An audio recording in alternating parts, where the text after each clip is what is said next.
I think the secret to not drifting is that resolution you hold tight to. And I will say that resolution, I've thought about this a lot.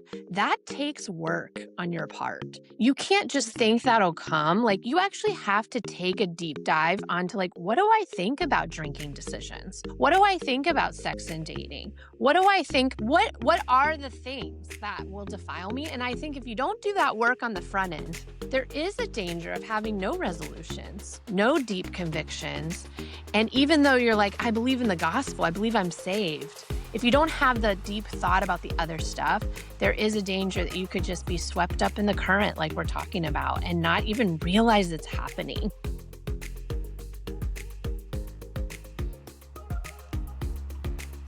When you think about Greek life, Christian faith might be the absolute last thing that comes to mind. But we not only believe that it's possible to be Greek and Christian, but also that it's the best way to experience Greek life and grow your faith. We have real, honest conversations about how to approach Greek life from a Christian perspective, including things like recruiting and pledging, drinking and drugs, sex and dating, leadership and philanthropy, and much more. This podcast is by Greeks and for Greeks. Our hosts and guests are all members of fraternities and sororities who collectively have decades worth of experience living out their faith in Greek life. Welcome to the Greek and Christian Podcast. Welcome back to the Greek and Christian Podcast. My name is Sarah. I'm a Delta Gamma alumna from Indiana State University. My name is John Mackerel, better known by my fraternity brothers as JMac. I am a Sigma Nu alumni from Clemson University. And I'm Kristina Corsetto. I am a Gamma Phi Beta from University of San Diego. Awesome. Welcome back for episode 4, you guys. As I was prepping for this episode, I was thinking about like the where we're at in the academic calendar and thinking about finals coming up and how horrible finals are. But then I was also thinking about that. Okay, John, Kristina, and I work for a ministry together, and I don't think either of you guys majored in ministry. So I'm curious, what did you study in school? I literally don't know this about you guys at all. What is your degree in? Question things you don't know about your coworkers. Literally. I majored in construction science and management with a minor in business administration. What even is that? The science of construction? There's lots of majors out there that you're like, I did not know that was a thing. Yeah, I come from my family's all in the construction industry. My granddad started a construction business. Uncles, cousins worked for that business. My dad is an architect. And so that was kind of just the natural path, of going into construction. And if I was not doing this, I would be a project manager, for a construction company or estimator, superintendent, something. Construction science. And I majored in communications. So Sure. my specialty in communications was not journalism, it was rhetoric. So actually speech and writing speeches. I wanted to be a speech writer. So that's fun. And I also was a theater minor. Theater? So dramatic. It's because I just wanted to take the classes, but my parents would not let me major in it. So I was like, okay, I'll just make it a minor. Perfect. I loved it. Wow. Shout out to theater nerds everywhere. She's a Who do theater you want kid. to write speeches for? Did you have an ambition where you're like, oh, put me in politics? Not real. I mean, I definitely would have. I kind of at that point in my life was kind of like maybe money was the driver, whatever would pay me the most, I think. Politics, if it paid, no, well, then yes. Fair enough. That's pretty on brand for you. I feel like if you were to make me guess, I could have guessed that you majored in communications. I didn't know that construction science existed, so I would have never guessed that. It's a thing. Look it up. It's a I thing. like that. Still happens. Clemson every year. Do you guys Awesome. know What what about you, I Sarah? studied? I was an education major, so elementary education, and then I was going to be an ESL teacher, teaching English as a second language. But Wow, cool. Yeah, but I did not like my student teaching, so it's Did good that you God do took you me speak elsewhere. another language? Yeah, I Do you actually have a degree in Spanish. Well, I have a degree in Spanish. However, when you graduate from college and you don't use your second language for 8 years, you can't actually say that you can speak Spanish anymore. So Yeah. I You don't wish use it, you someday. lose I it. have big goals of getting back into it, but I did at one point speak it pretty well. Anyway, thanks for sharing. Thought that would be fun. We are back together for episode 4. Last week we were together and I thought that we had a really, really good discussion about thinking through the question of like, should I stay or should I go in the book of Jeremiah and Jeremiah 29. So, Kristina, you taught us last week. Do you want to take us through a little bit of a recap? Yeah, last episode we were in Jeremiah 29, which is just a great chapter. And honestly, I think from the feedback, it did resonate with a lot of you. We talked about how God's call isn't to withdraw, it isn't to check out, but it's actually to build, invest, seek the good of the place that He's put you. And so, I think for some of us, like that message, like feels really freeing. So we don't have to choose between faith and our chapter, but we actually do need to choose to be present and engaged. But as we've been sitting with that this week, there's also kind of a tension that comes with that of like, how far is too far? As we swing the pendulum to engage and be in that world. If the call in Jeremiah 29 was to not to alienate, like to actually go more into being present to your chapter, being a blessing to your chapter, I think this week is going to answer the question that's kind of on the other side of that. But like, how do we engage and not lose ourselves? How do we do that? So we are going to look at another Old Testament passage, and J-Mac's going to go through that for us. And I think it'll talk about the other side of the assimilation that we've been talking about on this podcast. So, John? Let me take you back then to my freshman year of school. It's pledge season. I am out at our fraternity house. It's a Thursday night, which is a terrible decision as a pledge because Thursday, everybody's starting their weekend and looking to have a good time. And what's more fun than a pack of pledges, right? So I am at our fraternity house. I'm sitting on the stairs, like going over the history and, traditions of our chapter, learning it, thinking about like who's the next brother that I'm going to see. And there's a group of brothers like over to my right hanging out. There's a few girls hanging out with them. And all of a sudden I hear, "Mackerel, get over here." And so I look up, and they're telling me to like come over. So I start walking over, and it's at this point I have to tell you what I was wearing because that's critical to the story. I was wearing a polo shirt, kind of like this, and a pair of cargo shorts. Okay, well, haven't gotten to the punchline yet, but obviously now I know how you feel about cargo shorts. I lots of pockets. So many sometimes you got to be prepared. You just never know. Do you? Life comes at you fast. Get lost in cargo pants. You don't know what's going on in those things. So I am cruising over, and then I get up to him, and one of the guys looks at me and he says, "Hey, you got a permit for those cargos?" To which I said, "What?"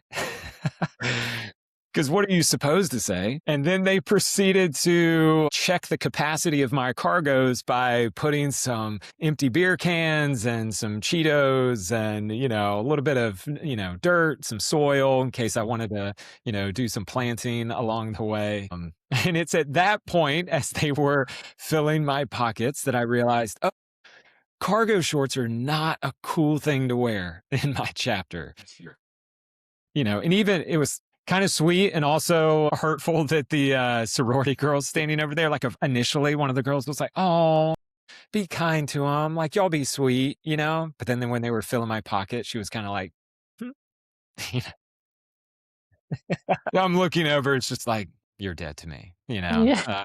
This could have been so you could have saved me from this. But so I realized, hey, cargo shorts, not a cool thing for my chapter. I've got nothing against cargo shorts. Like, hey, if that's a thing, for you or your chapter, that's great. But from that moment forward, stopped wearing cargo shorts. I went out and I bought khaki shorts that only had, the 2 traditional pockets on the side, and I didn't wear cargo shorts again. Why? Because cargo shorts aren't cool for my chapter. In essence, like I just conformed. Right. And this would be the idea of assimilation, like a simple way, but how I just started to dress like everybody around me. And I tell that story because I think in both small ways and big ways, we all feel the push or the pull of conformity, or assimilation for our chapter, just to do what everybody else is doing. And so just as we explore this concept of culture and how do we engage, in the culture of our fraternities and sororities, there's a few principles I have when it comes to culture. Number one, every community has a culture. And I define culture as like it is a way of living and seeing the world. It is the way that we talk, the jokes we tell, the clothes that we wear, the music we listen to. It's the things that we eat. It's the activities that we do on the weekends. It's all of that kind of mixed together. It's just like our way of living. When it comes to every community has a culture, you could just think of your like all the communities you're a part of. Like our country has a culture. Your geographic location where you grew up has a unique culture. If you grew up in the South or on the West Coast or the Northeast, those all have unique cultures. Your campus has a particular culture that's unique to your campus and different from other cultures. Your chapter, your fraternity and sorority has a particular culture, a particular way of doing things and living, seeing things. And again, every culture has a current. You can think of it like a river, that there is a flow of the culture that is moving people or pushing people or pulling people in a particular direction. And the reality is that current always flows towards conformity. It's always kind of moving people in the same direction. So, you probably know this if you have like a really good friend that you spend a lot of time with. You begin to, if you've ever noticed, you begin to say things that they say, you begin to kind of wear the same things, you're into the same things. And this is very true of our fraternities and sororities, right? Like we end up doing very similar things as all of our kind of brothers and sisters. And so those are sort of my principles of culture, right? Every community has a culture. Every culture has a current, and the current always flows towards conformity. And you pick up any given person and drop them into like a particular culture, chances are more likely than not, they're going to begin to conform or assimilate into that culture. Again, because we're wired for belonging and to fit in. We all want to fit in. And so the question that we're exploring again is how do you engage with culture? Now, if the cultural current of the community you're part of, if your fraternity and sorority is moving in alignment with your faith, then you probably don't feel a lot of tension or pressure or anything because it's moving you towards your kind of desired outcomes in your faith. But the question we've been exploring is how do you remain faithful in a culture that at times isn't flowing in the direction of your faith, or at times actually flowing against your faith? How do you engage with a culture like that?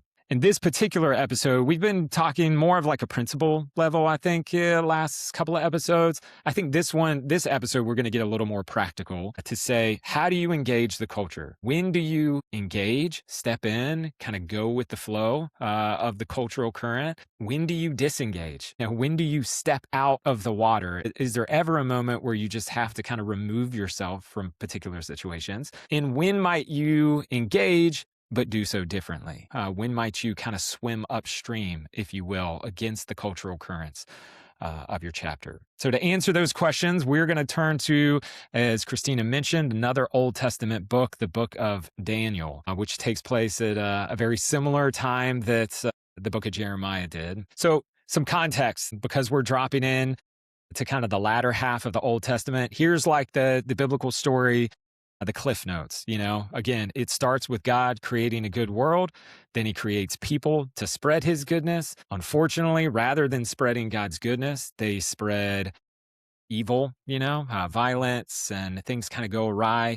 Yet God loves them too much to leave them that way. So he calls one family, the Israelites, and he blesses them and says, I want to bless you so that you can be a blessing to all nations. Again, God is still committed to this, his mission of bringing blessing and goodness back to all of creation. And he's going to do that through this one family. And he does that by over the generations, shaping them and teaching them how to be like God, how to be like him, which is what they were designed to do. We looked at that in one episode, that we were designed to reflect God's image.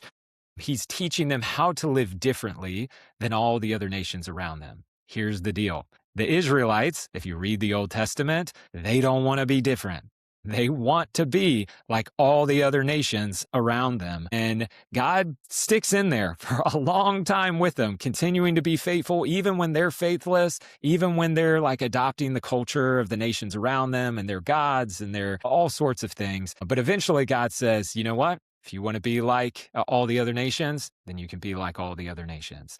And it's in that another nation called Babylon, which we were introduced to last week, came and conquered Israel and conquered Jerusalem and deported a large group of people back to Babylon. And so they're taking this group of people that have grown up in a culture that's very much in alignment with their faith. Everything around them is motivating them, moving them in the direction of following God, and they are thrust into a extremely different culture. It's a different land. They live in different homes. They eat different food. They wear different clothes. They have a different education system, different economy, different laws, and very different religions. It's a very pagan culture as opposed to them following the one God. And it's here that we're introduced to a young man named Daniel and his three buddies named Hananiah, Mishael, and Azariah. Or if you've grown up in or around church, you probably know them by their Babylonian names, Shadrach, Meshach, and Abednego. And so we're going to watch how Daniel and his buddies engage with Babylonian culture. How do they engage with this culture that is flowing in a very different direction than their faith? So with that, Sarah, do you just want to start out and read the first section of Daniel 1? In the 3rd year of the reign of Jehoiakim of Judah, Nebuchadnezzar, king of Babylon, came to Jerusalem and besieged it. And the Lord delivered Jehoiakim, king of Judah, into his hands, along with some of the articles from the temple of God. These he carried off to the temple of his God in Babylonia and put in the treasure house of his God. Then the king ordered how do you say that? Ashpenaz? Sure, that sounds good. Okay.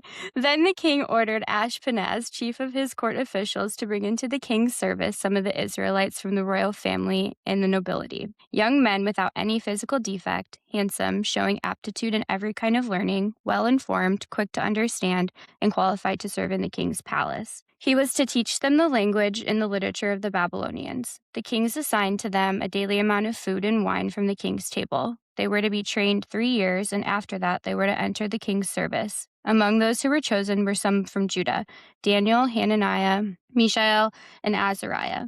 The chief officials gave them new names. To Daniel, they named say it please. Belshazzar. Really? I feel like there's another syllable in there. To Daniel, they named Belteshazzar. To Hananiah, Shadrach. To Mishael, Meshach. And to Azariah, Abednego. Great job. Old Testament always has some wild names. Yeah. Great. Thank you. So if you haven't noticed, we've been walking through these biblical passages, kind of following a similar pattern, really just asking 3 questions. What does the passage say? What does it mean? And then what does it mean for us and the lives that we're living? So those are really the 3 questions. If you listen to any episode, we're kind of walking through those. What does the passage say? What does it mean? And then what does it mean to me in our day and age? And how should I respond to what's here? So starting with that first question of what does it say? I'm curious, what stands out to y'all about this group of guys? That describes Daniel and his buddies and this group of guys that are brought to Babylon. What kind of stands out to you if you're just making observations about that? I think the first thing that stands out to me is they're kind of exceptional young men. They stand out because, it says that they don't have any physical defects. They're handsome. They're really smart. They have an aptitude for learning. They're quick to understand and they're qualified. So it's kind of like they're the top of their class before they even enter the program, kind of like the elite. And so that's really interesting coming from the outside that they kind of catch the king's eye. So I just thought that was interesting. I never really noticed that they were that talented until we just reread it. Yeah. I just thought I they were don't know normal. how you picture Daniel. He's a great looking guy. Yeah. No physical defects is really it's Sure. pretty low bar. But anyways. Sure. It's kind of giving I don't actually know how fraternities do rush, but John, did you guys have pillars or things that you're this is what we aspire for our men to be? Did you have those in Sigma Nu? I don't No. think He's defined. Sure. That's going to be a no. I'm just kidding. Kristina, do you know what I'm talking about? During Yes. recruitment, we would have our 5 values that we were we want this to be true of the women who we give bids to. I guess fraternities just don't. Yeah. They probably have something, but Yeah, they probably have we no had value. our principles that we tried, but those were more who are we shaping these people in to be? Okay. Honor is a really pillar foundation of Sigma Nu. And so Our creed is to believe in the life of love, to walk in the way of honor, to serve in the light of truth. This is the way, the life, and the light of Sigma Nu. And so, yeah, Beautiful. honor, love, truth. Doesn't it? Yeah. All our. That's amazing. Are you impressed that I remember that? I don't remember mine, I don't think. It's also a Somehow- secret. I can't say it. But somehow you got in with cargo shorts. So there was some kind of there was, Bar was there was- low. Maybe that's credit to my chapter for being really inclusive. Maybe they had like a cargo short adoption Yeah, program. that checks out with the other things that you've shared. Super inclusive. Yeah. Totally. There's one bid. It's just like one free bid that they get to give out to like the needy kid in cargo shorts every year. And I just happen to be that guy, that They're like, year. we'll be able to shape him. We'll be able to It's shape this kid. philanthropy, really. That's what it is. Philanthropy. Yeah, there you go. Sorry, not to like totally derail that. That was just when I read that for myself, I was like, wait, it's kind of like if this was a sorority, I guess it's giving sorority recruitment. But mostly I think There you go. Yeah. this is not like a good thing for Daniel and his friends, correct? Like they're not out here being like, yeah, we got chosen, right? Right. Yeah. If you're putting it back into the context of the passage and what they were experiencing, right, they were a conquered people group, that this was not a good thing. They were not taken, like chosen, a part of like this leadership development program in Babylon, like come for 3 years. It's a 3-year program. No, they did not want to leave Jerusalem, right? They were pulled from their homes, taken from their families. I mean, it's like, when you put it in the historical context, it was a tragic and violent kind of process and being brought in. And you'll actually see later on in the passage when we read the second part of Daniel 1, some of that coming out and like the stakes that they were up against. But no, like it was not they weren't excited to be a part of this process. They were forced. They didn't have a choice. They didn't have any agency, right? And I think we need to acknowledge that in the context of this, discussion as we Daniel. We all have agency and choice. We had a choice whether or not to be a part of our fraternities and sororities. We had a choice whether or not to stay in our fraternities and sororities. That was the question we looked at last week. Should I stay or should I go? They don't really have a choice. And yet, I think that is even more helpful for us. Daniel, the stakes that Daniel are facing are even higher than the ones that we will ever face.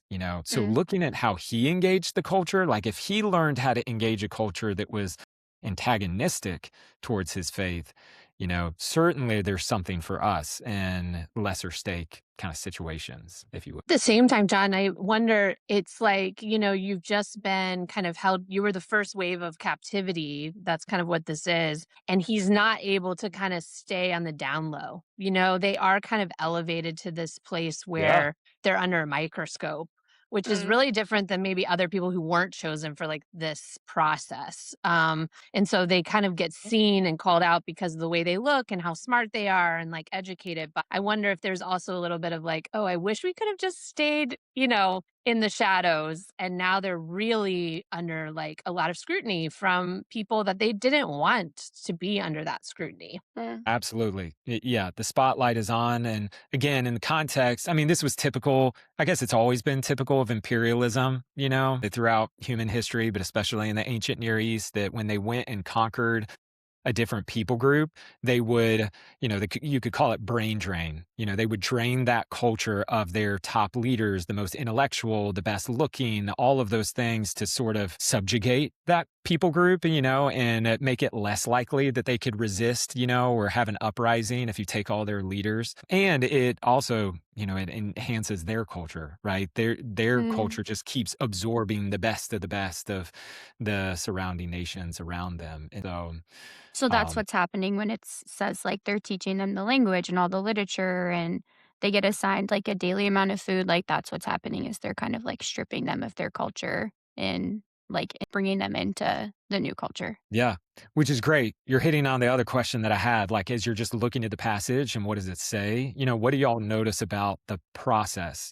So that's the group of guys that they're pulling in, and then they're putting them through this 3-year process. What do you kind of notice about the process they're put through? Well, there is the very interesting thing about getting a new name. They think that that would have been really difficult and painful because, what we know about Jewish culture too is that names really have a strong meaning. Even today, if you meet Jewish families, they name their kids with a lot of intentionality. The meaning of the name is really important. And I think it would have been really hard for them to kind of go through that process, but it makes sense if they're trying to kind of strip them of their identity in a lot of ways. To give them like a new name would have been pretty strategic on their part to kind of say, hey, now you have kind of a Babylonian name and you're going to be a part of this. Yeah. Yeah. So that stands out to me. Yep. The renaming, which had more significance than just like nicknames, like, hey, Daniel, you're Belteshazzar, whatever Belteshazzar. Well, Right. There is a little bit of like redefining of identity and stuff. And we can put a pin in that because in the second section, we'll come back to the names and the significance and the meaning of their names. But that's certainly a part of the process, So they get renamed. Yeah. Anything stand out to you, Sarah? yeah, this is a pretty strict program, is what I'm realizing. And it's 3 years long. Like, it was gonna be 3 years of them, I guess, being, like, totally taken from everything that they knew and, like, brought into a new culture.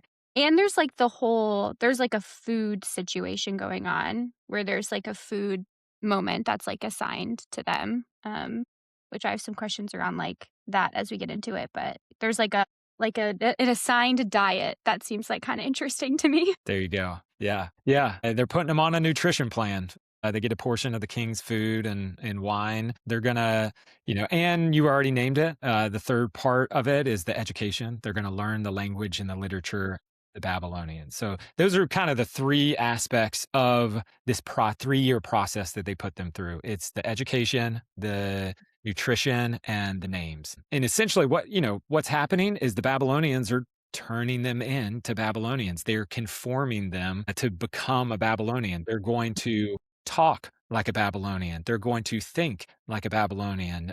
They're going to eat like a Babylonian. They're going to sound and look like Babylonians, This is a systematic process designed to make them assimilate and kind of enculturate them into it, And as I think about it, like maybe a more lighthearted, note, you could think of it if you step back and think of our context. It's like here you have a young, good-looking, smart, influential group of guys, being put through a process to teach them the principles and the cultures of like this institution. Sounds like pledging a fraternity at the end of the it day. does. Like you've already mentioned it, but like what is pledge season other than being put through an intentional process to learn the language and the literature, Totally. the history, the principles of these institutions that we Mhm. come a part of. We even give each other nicknames and stuff, right? Mine's JMac and so on and so forth. There's similarities in terms of the process. Obviously, the stakes and the intention are far different, but I still think that there is wisdom in terms of how we're engaging in this process. Because the reality is if Daniel and his buddies could do it there, then we can certainly do it now, in our time and in our chapters. So that's the question. Now is like, this is the group of guys that are being put through this process. How are they going to engage? How are they going to engage in this process of enculturation? So with that, Sarah, you want to read the second part? Okay. But Daniel resolved to not defile himself with the royal food and wine, and he asked the chief official for permission not to defile himself this way. Now God had caused the official to show favor and compassion to Daniel, but the official told Daniel, I'm afraid of my lord the king, who has assigned your food and drink. Why should he see you looking worse than the other young men your age? The king would then have my head because of you. Daniel then said to the guard, whom the chief official had appointed over Daniel, Hananiah, Mishael, and Azariah, please test your servants for 10 days. Give us nothing but vegetables to eat and water to drink. Then compare our appearance with that of the other young men who eat the royal food, and treat your servants in accordance with what you see. So he agreed to do this and tested them for 10 days. There you go. So again, just looking at what does it say?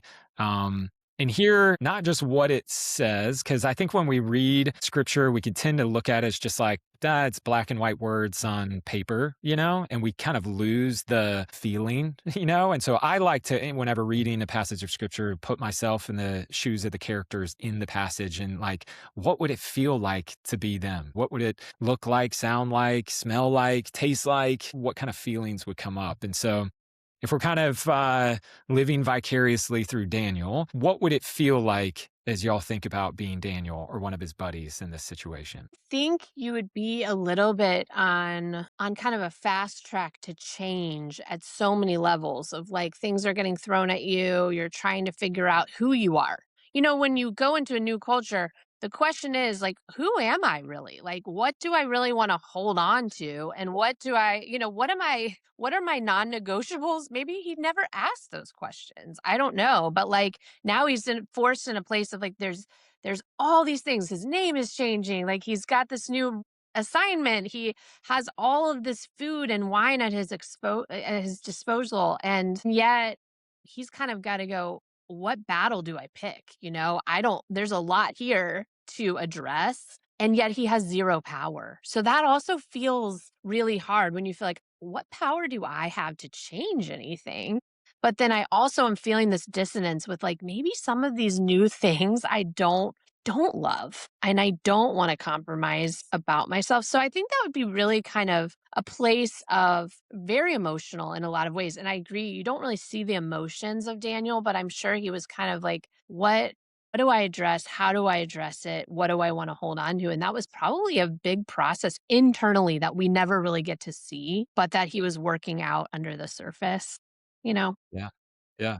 That's a fascinating point. I hadn't even thought of that beforehand, but the fact that like, yeah, they're all young. It says that they're all Yes. young, and so we don't know how young, are they like middle school age? Are they more like teenagers? Are they in their young 20s? We're not sure. Somewhere around in that adolescence, early adulthood. But had they actually worked out their own kind of worldview, and their own principles and their own like, hey, this is who their own identity and this is who I want to be, or was that in formation? And so you have maybe some like things that are in formation, and then you're being thrown into a culture that's like, while you're in process over here, just trying to figure out what you're about, it's Yeah. saying like, no, you should be about these things, this is who you should be. Man, is that not true of like going off to college and joining a fraternity or sorority? Like I think college for 20 million people every 4 years, right? They're transitioning from adolescence and adulthood, and both inside and outside the classroom, I think students are trying to figure out like, yeah, what do I believe? Like, what kind of lifestyle do I want to live? And we're developing belief systems and lifestyle habits and stuff that'll go on to shape, some of the most significant decisions that we make in life, after graduation, from what we do to work and how we spend our money to how we approach relationships. And so, yeah, the fact that they are being put in this situation while they're still in formation, kind of raises the stakes. It's not like they stepped in and they were like dogmatically like, I know who I am, I know what I'm about and everything. Like, I think we'll see some of that at play, but I do think Yeah. like, hey, let's have some realistic kind of expectations that we put on them. Well, and even to take that further, I do think when you're in a culture that's very similar to who you are, you don't have to ask the deeper questions because There people you are go. answering them for you. When you're in a Mm. culture that goes against some of your values and belief, then that's where the rubber meets the road, where you go, oh, wait, like, do I hold on to this thing that my culture has valued that was from God, or do I let it go to fit in? And that is where I think Daniel is, where he's like, Mm. I know God has said X, Y, and Z, but now I find myself in a culture that's saying, hey, just eat and drink, just be a part of this. And he has to go, what is true? What is real? Is God real? Do I trust his voice? I just think there's like all of that going on. And it's really beautiful. We're going to, like you said, what Daniel decides to do, because it could have been at a very great cost to himself. And it was risky, in this passage. But I do think when you have the resistance, we don't love it, but that's where you really find out what do you want your identity to be about. And I think the same is in the Greek system, like we get into a place where we go, oh wait, there's some things here that push against me, and now I have to make decisions about who Yeah. I'm Mhm. going to be. And that's actually a good thing. Like that's you forming into more who God wants, but it is hard in the moment to be like, oh gosh, what is going to happen? What's the fallout going to be? You can almost feel it in this passage of like when he makes this resolution in verse 8, you're like, what will happen? Like what's What's gonna drama. happen, when he does Yeah. this? Because we don't know, and we know he doesn't have any power, so that's really hard. Yeah. Yeah. Yeah. And he's kind of like on behalf of his buddies too, right? I don't know, somehow Daniel's been elected like the little leader Like the of this pledge Yeah, friend class group. president, you know? Yeah, that's he's right. little president of the pledge class. And I mean, John, you asked the question, like, what do you think Daniel was feeling? Like, I don't know, correct me if I'm wrong. Probably confronting the official about this could have been like extremely bad, right? Like, could have gotten him killed, his friends killed, Yes. maybe for like going against whatever the king had assigned. So I'm assuming this wasn't like a cute thing where he was like, hey, what if we actually ate vegetables? Like, that was probably a pretty big deal for him to Hey. like confront that guy, right? Yeah. Yes. There wasn't a Babylonian suggestion box over on the side, like, if I you have love a an idea, suggestion just box. drop it in, let us know. Yeah. We're always trying to improve our Yeah. processes. Daniel's like, what about vegetables? Yeah, absolutely. So we said it a second ago, but here you see it come out. Like even the chief official, like not just Daniel, but like the chief official who's an elected official in the Babylonian governmental system is Mm. terrified. Like Right. Daniel comes to Yeah. him and suggests this, and it terrifies that guy. He's like, "Listen, I'm afraid of the king. Like, Yeah. if you come out looking bad, if like I do this, it says he's like God had him show favor, so he's like, I like you, Daniel. Like you're my guy. Like I'm the one that recruited you in. Like I really wanted you to have the bid. Like you're my guy. I want you to succeed. But if you come out looking bad, like that's just not on you. That's on me. Like the king will behead me. Like that's my life. And so again, that's like the stakes and the pressure couldn't be higher for Daniel and his buddies. Like this wasn't just like, do what I say or you get bald, from your chapter, or like you could just choose to drop your chapter. It's life or death. It's either conform or be killed. Yeah.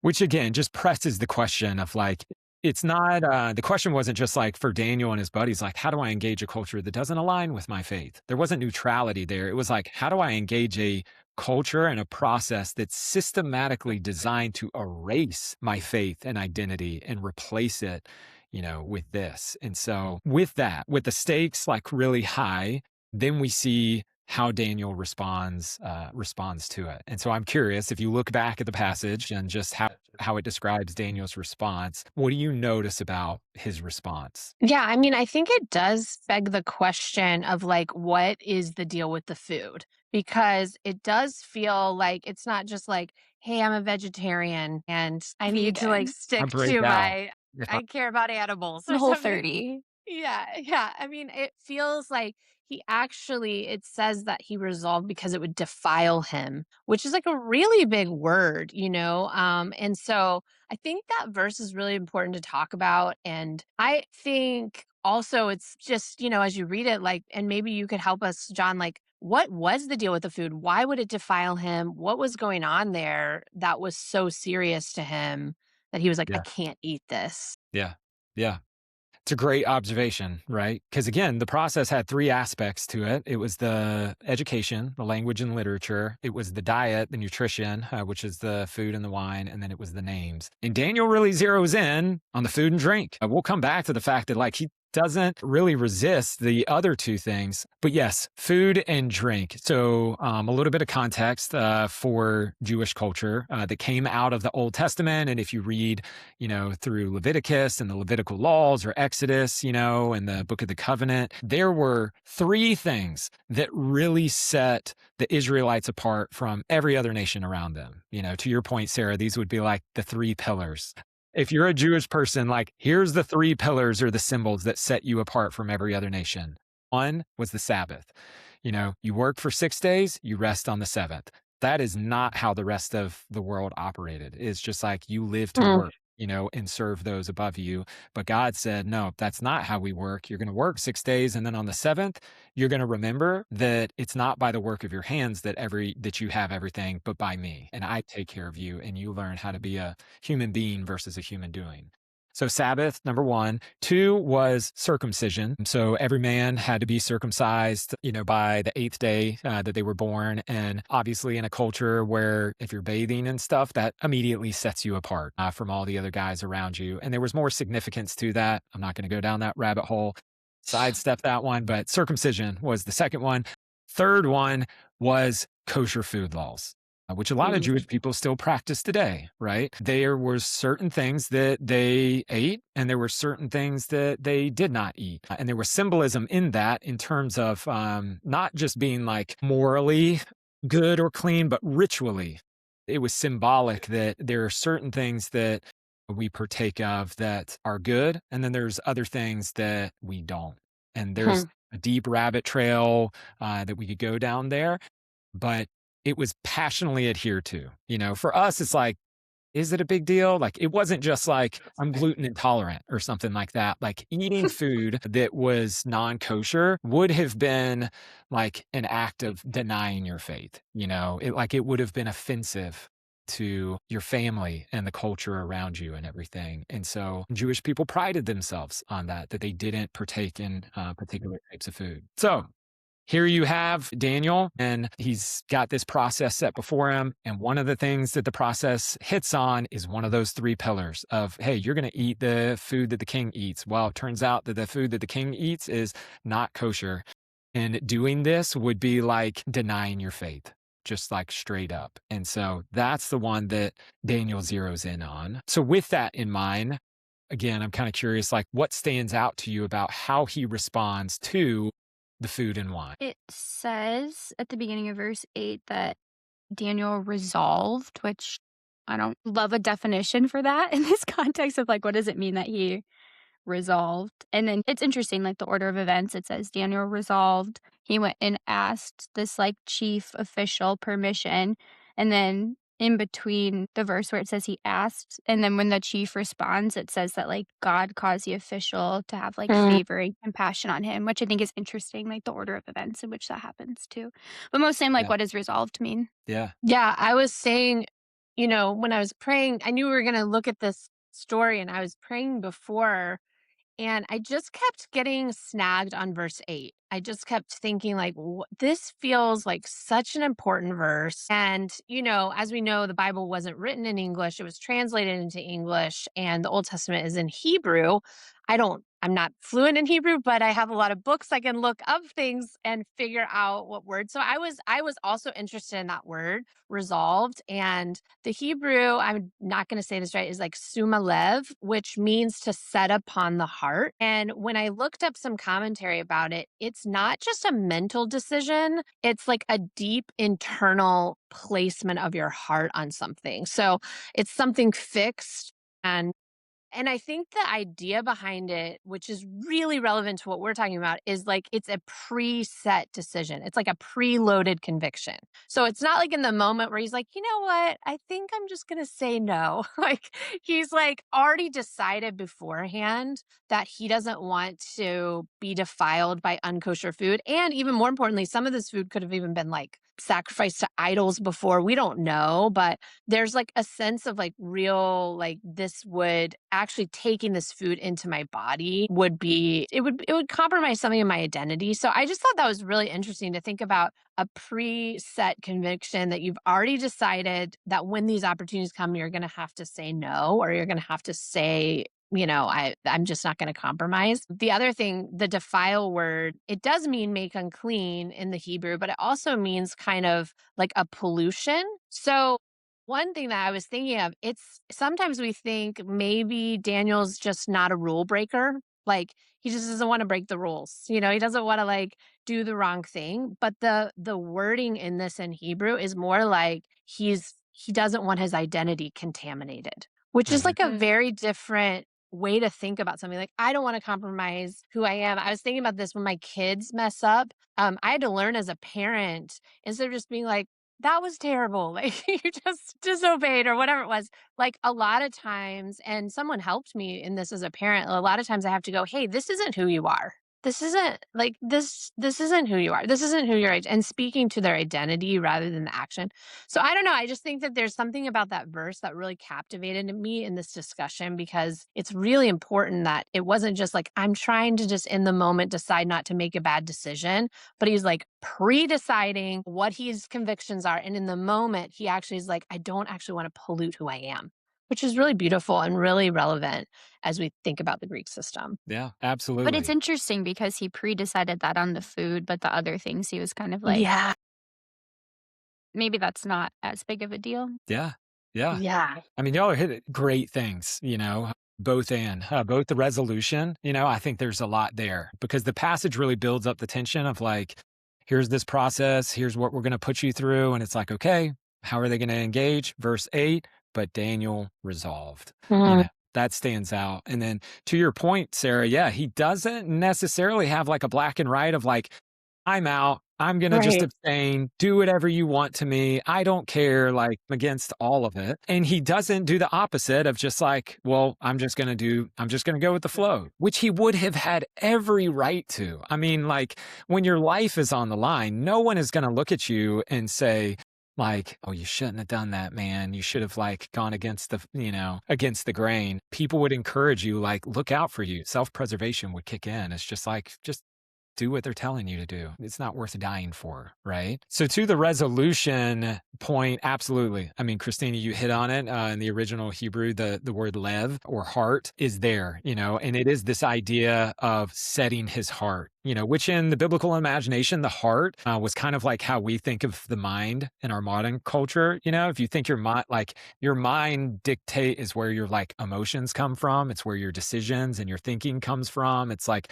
your mind controls everything. That's how they conceived of the heart. Like the heart was the control center of your emotions, your relationships, your decisions, your direction in life. And the fact that it says that Daniel resolved or set his heart on God. He had pre-decided on the way from Jerusalem to Babylon, I don't know what's going to happen, but one thing I do know is I'm going to stay faithful to God.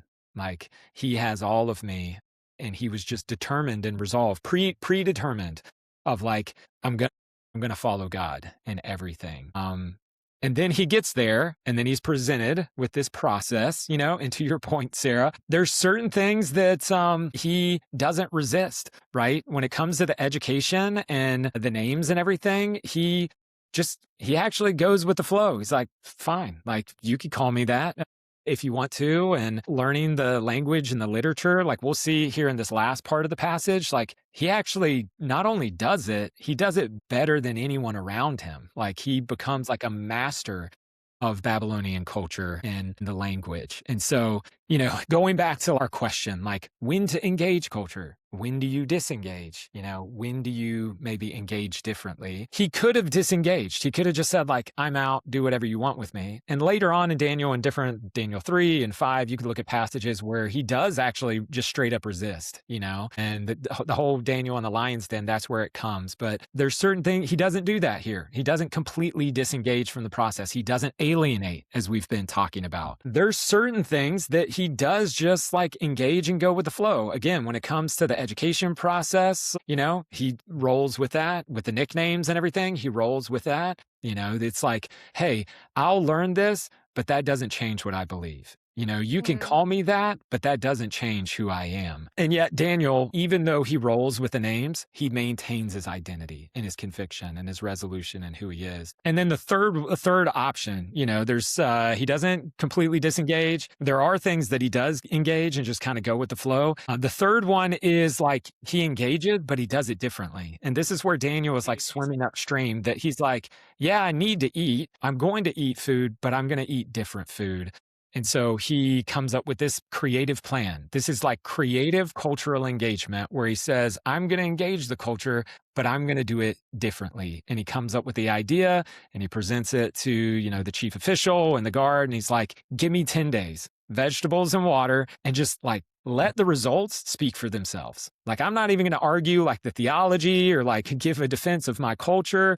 I'm just going to let you see, like, let the results speak for themselves. And if I, look better and act better, then hey, I'll let that speak for me. So with that, the guard says, okay, like, I'll let you do it. You've got 10 days to prove it. And that brings us to kind of like the resolution of the passage. And we see the results of Daniel's kind of creative engagement with this process. So Sarah, do you want to read the last portion of the passage? Yes. At the end of the 10 days, they looked healthier and better nourished than any of the other young men who ate the royal food. So the guard took away their choice food and wine. They were to took choice food and wine they were to drink and gave them vegetables instead.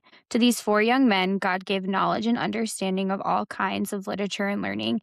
And Daniel could understand visions and dreams of all kinds. At the end of the time set by the king to bring them into his service, the chief official presented them to Nebuchadnezzar. The king talked with them and found none equal to Daniel, Hananiah, Mishael, and Azariah. So they entered the king's service. In every matter of wisdom and understanding about which the king questioned them, he found them 10 times better than all the magicians and enchanters in the whole kingdom. There you go.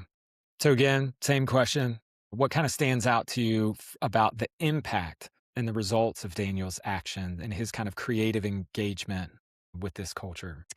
It's kind of cool that I don't know. I would imagine in all of this, even in the last section we talked about where Daniel is like, give us 10 days and like we're going to be better. I'm assuming Daniel was like, please God, please let us be stronger than all these other people. But it's cool because they don't just get by. They're not just like surviving. Like these friends come out like unscathed. It's like actually they come out the best of all of these men in this program. They are like the ones that stand out to the king. I mean, it sounds like with the dreams and the visions, they even have abilities that other people don't have. It's just interesting. It's not like they just got by and survived until the end. There were really good things that came out of it that actually made them set apart from the other people in this program. Yeah. They didn't just survive, like they thrived. They're actually doing better than anybody else. And it's actually kind of cool that they weren't just like the smartest of their little pledge class, of Jewish people that were brought into the culture. Like the last verse says that they were better than all the magicians and the enchanters in the whole kingdom. Like they knew that. They knew the language and the literature and the culture, and they were smarter than even all the Babylonians. Like they were better than them. Yeah, I mean, I love that they mention at the end that, in every matter of wisdom and understanding about the way the king questioned them, that he found them 10 times better. I think one thing that we've been kind of talking about, but as you see the story unfold, the gift, I mean, God is mentioned in verse 2, verse 9, verse 17. And I feel like God is kind of this power behind, even though they feel like they've been thrown into this new culture, whatever, God is so present with this group of men that have decided not to defile themselves. And I think there's something really beautiful about that, of like when we make decisions that honor God, God doesn't just leave us hanging. He's like, good luck. He's not like that. He's kind of like, he gives us favor with certain things, blesses us with spiritual gifts like you're talking about, John. Like there's a sense of like they have something, and maybe people can't even understand it. They're just like, you have something that the rest don't. And I think that they have God. Oh, and when we talk about being Greek and Christian, it's like I just see it here in such a beautiful way that you're like, what does Daniel really get that the other people don't get? Or even all of the Jewish men mentioned here. And it really is the need for godly discernment. There's like a sense of like, it is kind of what we're saying, like, okay, you're going to get thrown all these things. How do you discern where the line is? How do you discern how to even that creativity you're talking about, John, of like going to, I mean, like, could we just kind of have this challenge of like just seeing what we look like after a few days, and then we'll reevaluate, like that kind of discernment and wisdom and nuance with people, I don't think was just Daniel. It was God helping him and giving him those things, to the point where at the end of this passage, we see that they actually have more wisdom than everyone else. They're wise. They're considered like the ones to go to. And so I love that. I often say this to students that I'm developing or helping develop as Christian leaders in their chapters. There's nothing more you can ask than discernment and wisdom from God. Like there's just nothing more that there's so many things we need from God, but as we navigate kind of the unclear waters, like you were talking about, of the current, let's ask for wisdom. Let's ask God to give us favor. Let's ask God to help us. And the reality is he already is. Yeah. Yeah. That's great. I mean, I didn't ask the question, but y'all are already answering it in terms of like, we could ask the question, where is God at?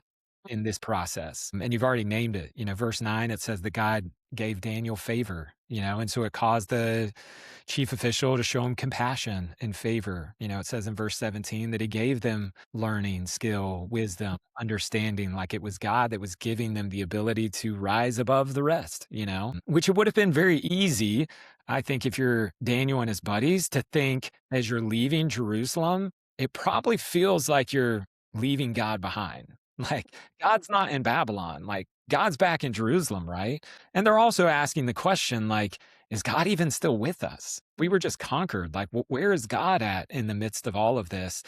And yet you see that God is very much with them, playing in the background, but always with them and for them. Again, living up to like their Hebrew names of like, he's the ultimate authority. It's not King Nebuchadnezzar. Like, he's being gracious to them. He's helping them. He's revealing himself to them. And so I raise that because I think it could be easy for some of our chapters and some fraternities in particular. You could look at them and you're like, man, God is not in that house, because like, look at how they act and look at what they do. And like, some of these places can be really hard places to live out your faith. And it could be easy to think that like, well, God's not here, Mm. But do you trust that if you engage the culture like Daniel, to creatively engage with this nuance and ask God for wisdom, that he will show up, and that he is very much there? Yeah. Other thoughts on the impact?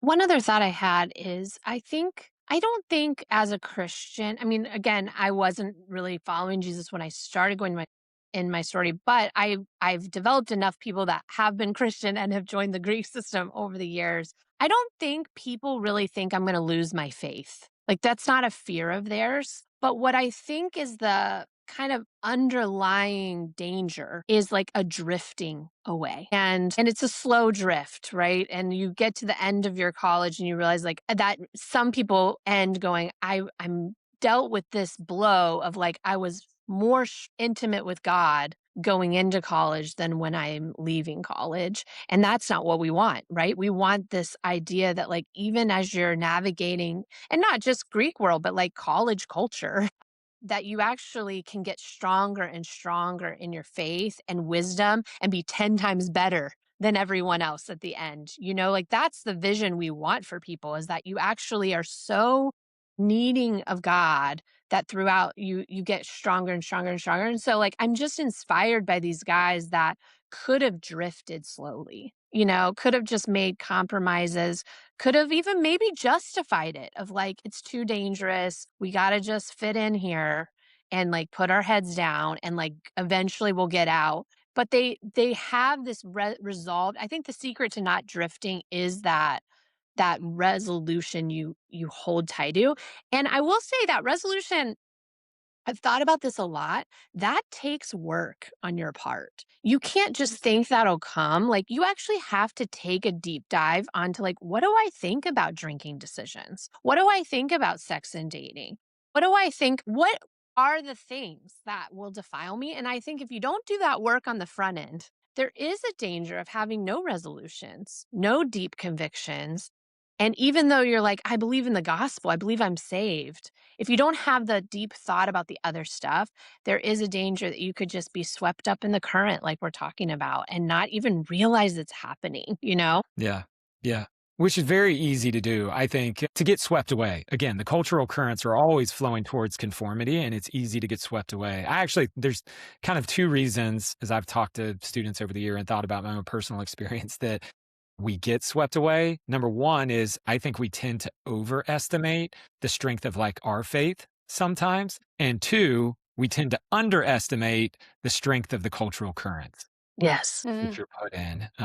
Because it's very true that on a personal level, once you get into, your fraternity and sorority, there's certain things that don't align with your faith that you're going to want to do, whether because it feels good or because everyone else is doing it, or because like you get affirmed and celebrated for that.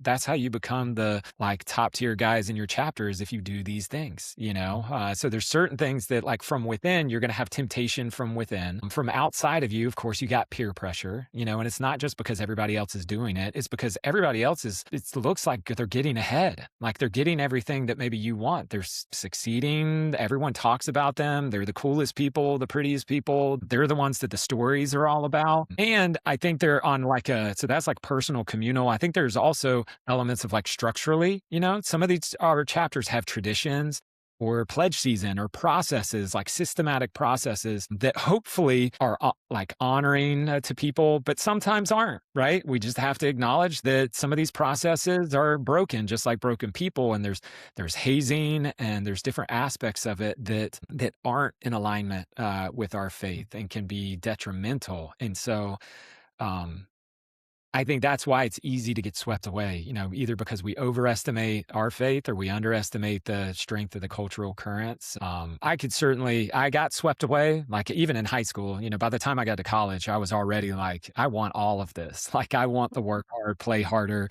you know, but I've also seen guys go in like, hey, I want to remain faithful. Like, I'm going to stay true to my faith. And then they get in there and then they hit pledge season, you know, and they come, and then all of a sudden you look at them like a year and a half or something later, and they've totally assimilated. You know, you cannot tell the difference between them or anybody else in their chapter. To your point, Kristina, I think, how do you remain faithful? To answer our question, how do you remain faithful? I think two things. Number one is resolution. Like, I think you need to have a predetermined, set your heart kind of, I've made up my mind that my number one goal is to be faithful to Jesus, you know, in my fraternity or sorority, and to just like, to be rooted in that so that gives you the strength to resist the cultural currents. So resolution. And two would be wisdom. You know, how do I wisely engage the culture and move it from like a black and white of like, I either assimilate and just go with the flow, or I just alienate and I just like get out of the water and just like remove myself from the situation. I think that's how we typically respond. But that third option of like, how do I engage but do so differently? How do I use discernment and wisdom and sort of creatively engage to do common things in uncommon ways, if you will? Yeah. So on that, you know, I have a few questions I think that could be helpful for anybody listening to maybe think through, like, hey, how do I engage wisely? So here you go. Rules of engagement, if you will. How do you engage a culture that at times might not be in alignment with your faith, where the cultural current is flowing, you know, away from your faith? I think everybody, rather than being reactive, to be proactive, you know, in developing kind of a plan of like, how am I going to engage with all these issues that Kristina named, like drinking decisions, sex and dating, leadership, like just everything. How am I going to engage this culture? I think having an engagement plan or like rules of engagement are really helpful. You know, they talk about these in the military. There are rules of engagement that are like pre-planned ways of responding to certain situations. They know these situations are going to come up and they go ahead and say, this is how we're going to respond to them. Why? So they can act more quickly and with more confidence and clarity and less like anxiety, you know, of trying to be in the moment. And so here's 3 categories, 3 questions to developing some rules of engagement. Again, I think, how do you engage the culture? You can either engage, that would be like, you know, going back to our river metaphor, that would just be going with the flow.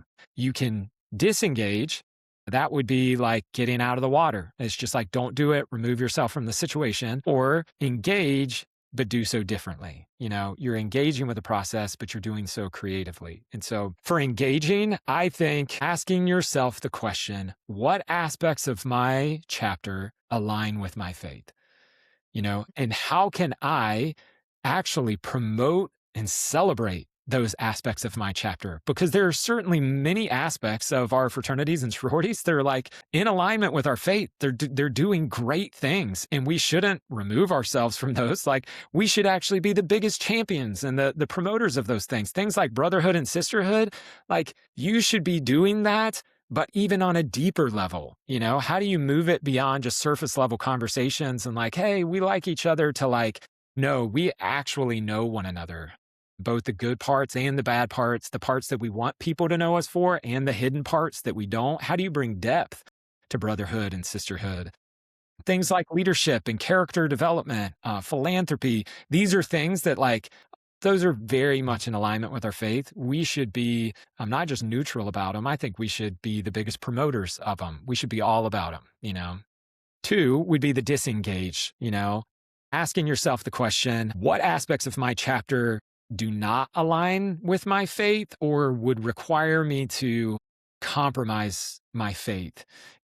That there isn't a creative alternative. Like maybe you think about it and it's just like, I don't know if I can come up with a different way to do this. I just might need to remove myself from the situation. I think of things, whether it's substance abuse or it's demeaning others or hazing or certain things like that. I know for me, if there was ever a moment where there was a group of guys and they were like, hey, let's go to the strip club, it's like, there's not really a way I can go to that place with my brothers and creatively engage that isn't going to Yeah. misalign with my faith, And so in those situations, I think it is right and appropriate to say hey, I'm just going to go back to the house, or hey, give me a call when you need a ride home, something like that. To that end, I would say just kind of a disclaimer, because that sounds I think disengagement can sound well, isn't that alienation? That's what we've been saying, don't alienate, don't remove yourself from the situation. I would clarify disengagement and alienation as alienation is an attitude. Disengagement is an action. Disengagement is just a temporary action you do to, protect your own faith and people around you. Alienation is disengagement, but with judgment. There's a sense of a little bit of condescension and a little bit I'm better than you, or it's a little bit I don't want to be a part of that because I want to, protect my faith. I just want to say I think it's right and appropriate for sometimes to remove yourself from a situation, and you shouldn't think oh, I'm not being faithful, I should incarnate. I think it's right and appropriate in some situations. But it's temporary. The ultimate goal is still to be present and to engage. So engage, aspects of my culture align with my faith. Disengage, what aspects don't, or I just can't creatively engage. The third option would be what can I engage but do differently? And this would be Daniel and what we saw with him and the food Yeah. and to ask the question, how can I engage with this, but do so differently in a creative way that doesn't compromise my faith, And so thinking through how do I go to parties, but not do what everybody else is doing? Or how do I lead and take on leadership positions, but not do so with burnout?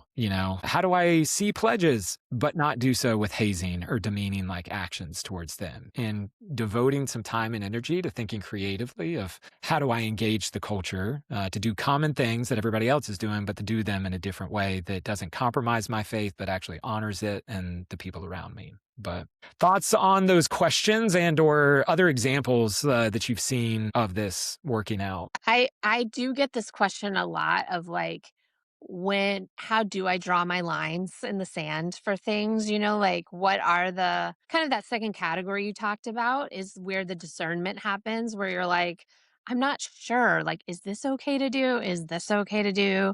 And when do I say no? I think about it in a few ways that might be helpful. One, I think God does, especially as Christians, with the Holy Spirit living in us, gives us convictions and a conscience about things that might actually look unique to us in some ways. Now, our conscience, our convictions will never go against the word of God. So the word is our first, kind of umbrella. But I think the way that that works out might be different than another Christian in your house. But I will say, when you feel that prick of this might actually violate my conscience, this actually might violate my, I feel it. And that feeling, the more you ignore it, the smaller that voice gets. And the more you respond, the louder it gets, which is actually what we want as Christians. If we want to be people of wisdom, is we want when those things happen to engage God with that and say, okay, I'm feeling this. Are you asking something of me? And I think also being aware, self-aware, if there are sin patterns that you legitimately struggle with, Like if you know that I do think addiction in college in general, but I would say in the Greek system can be masked for many years. And as someone, Mhm. I know sisters and really good friends in fraternities that dealt with alcoholism far into their 30s and 40s, but it was masked, because it wasn't, they could get away with day drinking throughout the whole weekend, and they could get away with it. I think I think God also kind of sheds lights on those for us too, of like, this is not just you having a beer. Like this is actually like a sin pattern that is limiting your freedom. And we've got to figure out what that looks like for you. And I think getting help or asking other Christians to hold you accountable. I do think one thing we didn't talk about, but I think the second category is really important. In the passage, Daniel has friends that are living the same way he is, even in the culture. And I think that second category, you're going to be most successful with making choices there if you have one or two people that are also making those choices with you. And some of you, I know some of the feedback you give is, well, I'm the only one in my chapter. I feel like I'm the only one that's actually trying to live for Christ. That actually might be true. I would say ask the Lord to give you eyes to see other people and relationships that can be like your brothers, like in this chapter, in this passage, that can stand with you. And it might come from other chapters, it might come from other organizations, it might come from church, but somebody that's like understands the context you're in and also is living that way. So I think those are a couple frameworks for that section that I think are really helpful. I think if you don't have community that's kind of keeping you strong, it is really hard to live in that second category of discernment and kind of figuring that out. Yeah. I think those are great points. It's not a paint by numbers. If you were tuning in and you were just looking for, give me the do's and don'ts, the thou shalls and thou shall nots, like I think this process of creative engagement, with our cultures is a little bit of an art. And I think those are great, like sources. So where do you go for wisdom? We typically talk about scripture, community, and prayer, of like, hey, crack open your Bible, look at stories like Daniel, look at how they engaged culture around them and extract the wisdom, from that. Obviously, be in prayer. What is God saying to you? Ask him, how do you want me to engage? Well, is there a creative alternative in community? Like, we cannot understate the significance and the value of having buddies to go through this with, because it's hard to keep your ground in the midst of the cultural currents, and stand your ground. It's even harder to swim upstream, and when everybody else is flowing downstream and you're trying to swim upstream, you can feel like the weird one, and having some people who are doing it with you can make all the difference. Any final thoughts from you, Sarah? A couple of months ago, I got to go hang out at Purdue University on campus with a bunch of the Greek students there. And God is doing an amazing work on campus. There are hundreds and hundreds of Greeks gathering for all Greek gatherings and studying the Bible together, and an insane amount of Bible studies happening in Greek houses. And I got to go and meet with some students a couple of months ago and collect their stories. And it was so interesting to hear about. Specifically, I talked to this one Sigma Chi named Nathan, who was kind of following Jesus when he got into college, and wanted some kind of higher leadership role, and he didn't end up getting it, and kind of as a default became the chaplain, and decided when he got chaplain that he was like, oh man, I should probably take my faith a little bit more seriously if my actual job in this chapter is to help people with their faith. And he got connected to this ministry called Greek IV, and he started taking his faith seriously, planted a Bible study in his house. And I got to sit down with Nathan literally in his chapter room. And he told me these stories of how hosting a Bible study once a week and deciding to live a life that was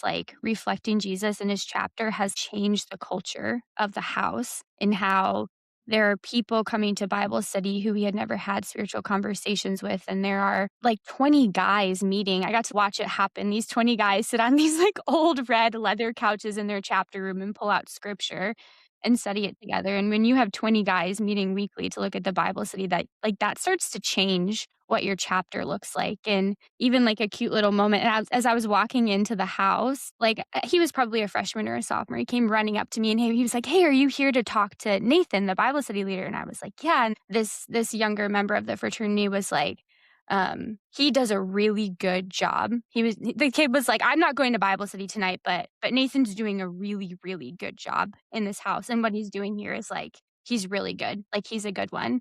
And I was like, wow, I don't even know that kid goes to the Bible study. Like he said he wasn't going tonight. It was so cool that kid has been so compelled by this guy Nathan and what he's done in the chapter that when he saw me, he had to run up to me and tell me like, no, what Nathan is doing here is like really, it's good work. It's really cool. So yeah, Yeah, I love that. yeah, it just feels it's so cool. Like you wouldn't think that would be happening where it's happening, and it was just Nathan being like, "Okay, I'm gonna change. I'm gonna resolve to live my life a little bit differently than my brothers, but still engage." I mean, we talked about current is actually like change the current chapter in a lot of different ways, which is really cool. Yeah. I I mean, love that. it's a super cool story, and we didn't mention it in the passage, but that is what like Daniel and his buddies end up doing. You know, it says that the guard, like at the end of the 10 days, they were 10 times better than everybody else. And so, you know, the pledge master or whatever was like, guess what? Everybody's eating vegetables. Everybody's on the Daniel diet, you know, and he changes the culture of the whole process, you know. And so I think as we talk about this, it's hard to envision sometimes of like, what good could any of this do, you know, and we're making the case that, you know, this can help you not only like survive in your faith, but actually thrive. Like living out your faith in a fraternity and sorority can make your faith stronger. It can make you ask questions that you wouldn't normally ask. It can help you become more resolved, more confident in your faith, more wise in how you engage culture around you. And it can actually like spill out of you and begin to affect the lives of the people around you. And it can actually change the culture of your chapter, you know? And I think hearing Nathan's story is a cool example of like, let's not limit what God can actually do. Like when one person, even if you think you're the only Christian in your chapter, when one person says, you know what, I'm resolved to follow Jesus and I'm going to do this and stay in my chapter and live out my faith and love my brothers and sisters, that can change a whole chapter, not just your life, but the whole culture of a chapter. Yeah. Shameless plug. We have a bunch of good interviews with Nathan that we'll share on our at Greek and Christian on TikTok and Instagram. So if you're interested to hear like more of that story about Nathan and planting a Bible studies fraternity, we're going to share it. That's awesome. Totally. Yeah. So if you're tuning in and listening to this again, our hope is that this would help you become more resolved, you know, to like, hey, I really do want to live out my faith in my fraternity and sorority. I don't want to just completely alienate and drop my chapter. I certainly don't want to assimilate and go with the flow. We hope it brings you to a place of having some strong convictions and resolution that I want to follow Jesus, and I want to do so with wisdom and clarity and nuance. And we realize that it's hard. It's not easy. We've all done parts of it. I certainly, you know, have had my fair share of failures and moments where I've assimilated, moments where I've alienated. But in all of those things, hopefully you hear the encouragement that it is possible to incarnate. It is possible to live out your faith in your fraternity and sorority. And hopefully, as we continue talking, you pick up some handles and some creative ways to be able to do that. So hang in there. And we're definitely for you. And we'll continue to share some more resources with you of how you can continue to do that. And the conversation will continue because next episode, we're going to leave the Old Testament and get into the New Testament and turn back to the life of Jesus. And how did Jesus himself not alienate, not assimilate, but how did he incarnate in his day and age? And what can we learn from him as he does so? Till next time. Thanks, John. Thanks for wrapping that up for us. Before we go, per usual, I have a little bit of a fun segment for you guys. Are you ready? I'm ready. I love fun A whole segments. new segment because we have a new segment every week. We're going to do a blind ranking game. So you are going to have to enter into your rankings unresolved, if I may. I'm not going to tell you this list of things, and you're going to have to put them in order 1 through 5 of best Greek event to worst Greek event, but you're not going to know what's next. Does that make sense? So it's a blind ranking. Do I need a pen and paper to help track these things? I will write them down, so I'll remind you guys what goes where. Okay, are you ready? So there's 5 of them. You have to put them in order 1 through 5. You have to actually agree as part of this is that you guys have to decide this together. Okay. Okay, number Tina and I one. have to agree Okay, on our John. top 5 in our Alright. order. Yeah, Okay. you do. Do it. You have to agree on the top 5. This is a group project, unfortunately. Number 1, where would you rank 1 through 5 a philanthropy event? Can we hear the whole list? No. No, that's the No. point. I don't know, maybe mid? Would you put it in the middle? Maybe? Yeah. Which is best again, 5 or 1? 1 is the best. 1 is 5 the is best. worse. Okay. Yeah. Sure. Rank it 3. I'll go Yeah. with what Yeah, we'll put it at 3. Yeah, I think Okay. put it in the middle. Are you nervous? You have no idea what's coming next. Okay, next is formal chapter. We did not have formal chapters. All our chapters were very informal. So I think that probably carries more weight for sororities. I don't know if many people would rank formal chapter high, so I would probably put it at the bottom. I mean, you have There to you go. get dressed a certain way. It's very long sometimes, so I would put Okay, it formal last, chapter. maybe. We'll put it at 5. I'm just going to go with all Christina's answers. No, you're that's fine. next. You can You have to do the defer. next one. Okay, next is Halloween. So Halloween weekend. Halloween, I was like, I don't.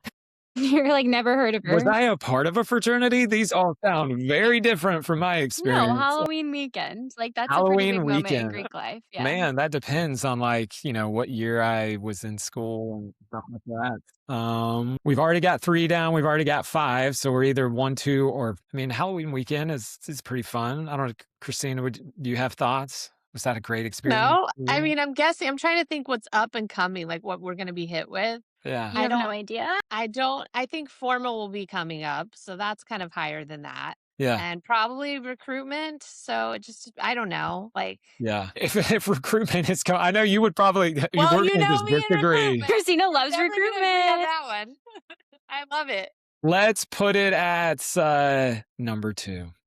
Wow. Okay. So Hey. the last 2 are going to be boom or bust. Well, we don't know, but I'm just trying to, Okay, your next one is study hours. I mean, the definitely a last 4. slide, 4. Yeah. So it's by default, like I don't know what number 1 is. I will say study hours. I would say I do like it more than formal meetings. That's saying No, I would something. take study hours over formal chapter any day. I'm with you on that, Kristina. Okay, you ready for the last one? Oh no, it might be bad. Theme party is number 1. Yay! Oh. We did it.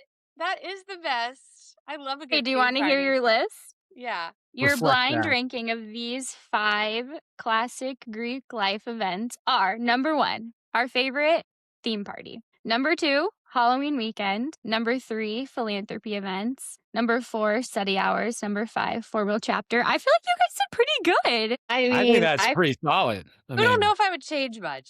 Like, No, that could have gone way worse. Yeah, I feel like know. you guys kind of knocked it out of the park. Yeah. Wow. Man.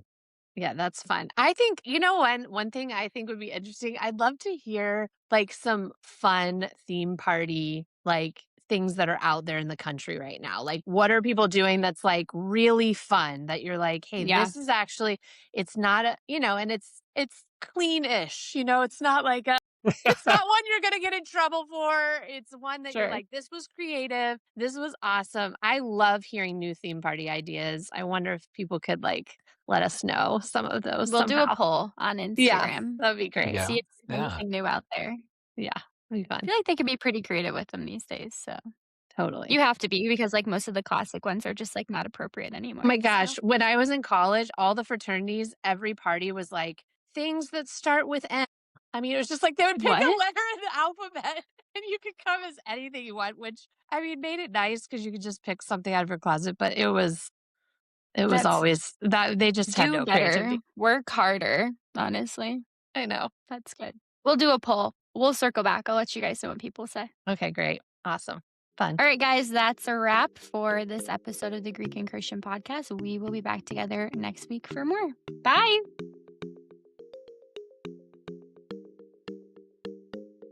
For more on being Greek and Christian, you can follow us on TikTok, Instagram, and YouTube at Greek and Christian. Or if you're wanting more to connect with one of us, you can also fill out our contact card listed in the show notes below. We'll see you back here next episode as we dive deeper into living out your faith in your fraternity or your sorority.